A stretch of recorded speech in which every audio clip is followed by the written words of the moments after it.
En cuanto al manejo de las expectativas, en ocasiones asignamos una tarea a una persona de nuestro equipo, un proyecto, y conforme empiece a realizar el proyecto, puede que se creen nuevas expectativas, algunas de ellas que no se van a cumplir, o que empiece a realizar actividades que no están acorde a lo que tú esperas, porque comprendió algo distinto a lo que tú habías indicado.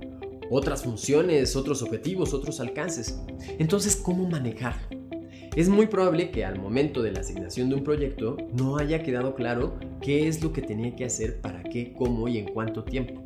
Si tú como líder quieres que se logre lo que estás esperando que se logre, primero necesitas comunicar a esa persona lo que esperas que ocurra, describiéndolo de tal manera que se entienda, que él o ella lo entienda, para lo cual necesitas entenderlo primero tú y podérselo explicar a alguien que no tiene el contexto que tú tienes. Para aclarártelo tú y a otras personas, te recomiendo responderte algunas de estas preguntas que tienen distintos ejes. El primero es la identidad. ¿Qué es lo que se tiene que lograr? ¿Cuáles son los entregables? ¿Y cuáles son esas características críticas, las más importantes, que deben de contener esos entregables? ¿Qué es lo mínimo que ha de contenerse? La temporalidad y los recursos, es decir, ¿para cuándo lo necesitas? ¿Cuáles son los recursos que tiene disponibles? Y la importancia y el contexto. ¿Cuál es el contexto que origina esta necesidad? ¿Para qué nos servirá eso que estás pidiendo? ¿Cuál es su importancia? Aquí te hago una sugerencia cuando asignes la actividad y encuadres las expectativas. A veces la persona no sabe cómo hacerlo, es algo totalmente nuevo para él o ella y necesita una orientación de cómo hacerlo. Si es así, puedes indicar paso por paso qué hacer. A veces medio sabe y te conviene dar los pasos generales, y a veces la persona es súper experta y entonces ella podrá encontrar su camino. ¿Cuál es la recomendación? Da un contexto y aclara lo que esperas.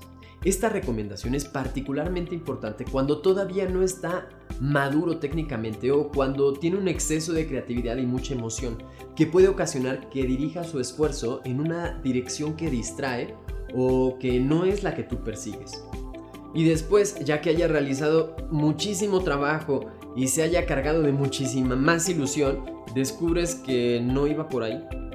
El consejo es: rompe la asignación del proyecto en grandes bloques, y para los bloques pide una reunión en donde te explique qué es lo que va a hacer y cómo lo va a hacer, cómo lo piensa lograr. Mientras más nueva sea la asignación para la persona, más comunicación y supervisión y orientación vas a requerir.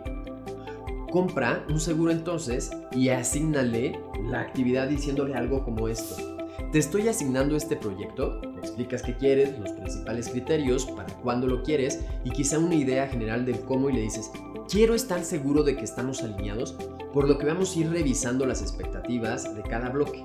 Tú me presentas lo que vas a hacer y yo te doy mi retroalimentación para ajustar nuestras expectativas. No trabajes en algo que quizá no necesitamos. ¿Estás de acuerdo? Sí. Y le pides una pequeña actividad de muéstrame, que te explique en qué consiste el proyecto, cuál es el contexto, cuáles son los entregables más importantes. Ok, entonces vamos a tener una reunión y un entregable aquí cuando ocurra esto.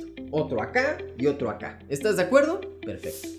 Fíjate cómo a partir de las actividades nos permitirá hacer pequeñas correcciones.